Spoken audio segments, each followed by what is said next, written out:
but her story in terms of what she's putting out on the internet for most of the time is the fact that she's HIV positive and she was infected by a man knowingly. But I would never, this is a condition for me. If this is a condition to marry you, forget it. I'm not doing it. I absolutely am not there. Like, I think you're gonna find, we are probably gonna find that in another 10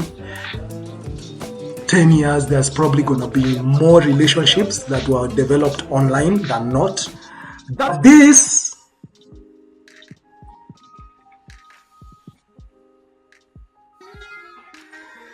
is interesting to me because devoid of context, and I'm gonna go and watch this. I'm gonna go because this episode dropped yesterday.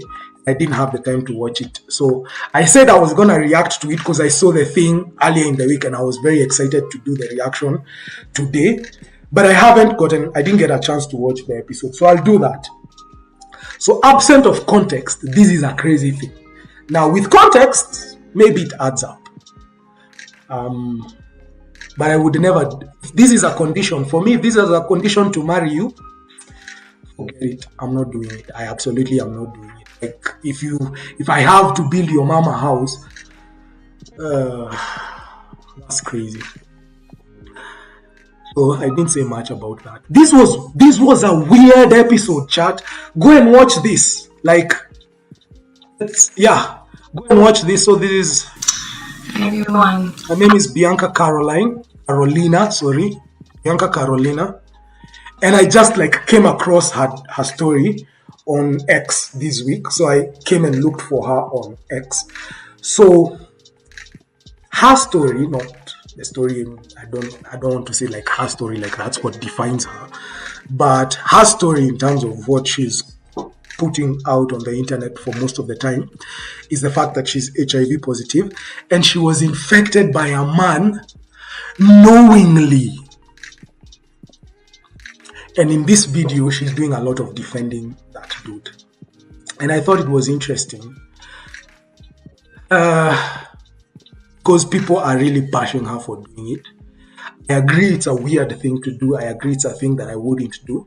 But again, it just adds to the same thing that I have been saying. I think we have a really mob mentality. Like we really think that there is one way of living life. And I don't think that is it.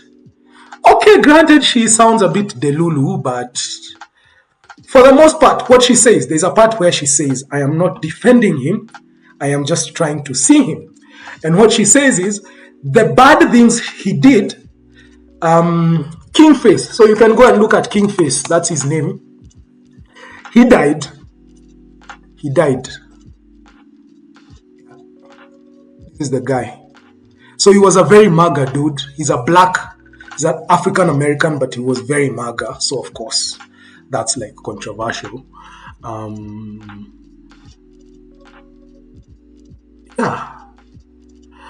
And so they were together and he apparently infected a lot of women knowingly. And this is one of them, but how she talks about it openly. Now she talks about his pain. And she says for him to act the way he was acting, he would have he was coming from somewhere. There is something that has broken him. And so basically, I think in the video, what she was attempting to do, which in my opinion, she probably didn't do very well, but that's okay. But what she was trying to do was like explain that regardless of the pain he caused me, I also see his pain. And that for me is something that is unique and something to celebrate, not to condemn. Maybe if there are people around her life who could help her, they could help her to see the pain and differentiate it. So you see this person, you're able to see their humanity, even when they are acting like a monster. But now that does not mean that you tolerate them. You can see their humanity and still walk away. I guess. I just thought it's a unique thing. And I thought, let me shout you out, Bianca, because it's not a common thing that I see in humanity where people can see the pain, the humanity of even the worst amongst us. Okay, this is interesting. I think we can listen to a few minutes of this because I thought it was interesting.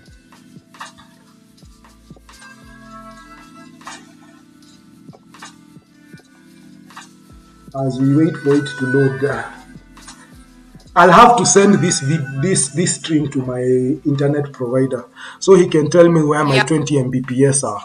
Like, it's not even funny, honestly. Like, okay, now it's around. It's still not 20, but one of my girlfriends was out getting coffee, and a gentleman, a very nice young man, went up to her and just like tried to introduce himself to just create that like moment of connection and ask her out, and she was like, it was the creepiest thing. Meanwhile, she has these strangers that are on social media going into her DMs, and she thinks that's fine. I was like, what about that is creepy? If you're I just thought that was an interesting thing. I mean, I would have talked about a lot of things. I'd have gone into the comment section and evaluated what different people are saying, but I don't want to do that because I want to get into the AI bit. But I just thought that's so interesting to share because that's like the reality of the world we live in. Even I, honestly, feel more comfortable like dating online than approaching someone in person because soko imechafuka. It's really weird. Like, honestly, it's a different time. So for me, who's come from the older time, like her, we can look at it and say, okay, yeah, that's kind of weird. But it's also kind of the norm. It's also the norm actually for the younger generation. That's their life. I think we are probably gonna find that in another 10 years, there's probably going to be more relationships that were developed online than not. That's why, like, for me, so I am not in that space right now. But when I was in that space, when I was actively dating, I would not feel weird about telling someone that this is my girlfriend, I met her on Tinder, because what's weird about that? Like, but that's the future, I think. That's the future. I mean, the former vice president of the US, her husband on like a speed dating thing, which is not exactly social media, I know, but it just shows the progression. Like, Kamala Harris, her predecessors would likely have not done that. You know, her successors will likely have marriages that were built on Tinder or wherever.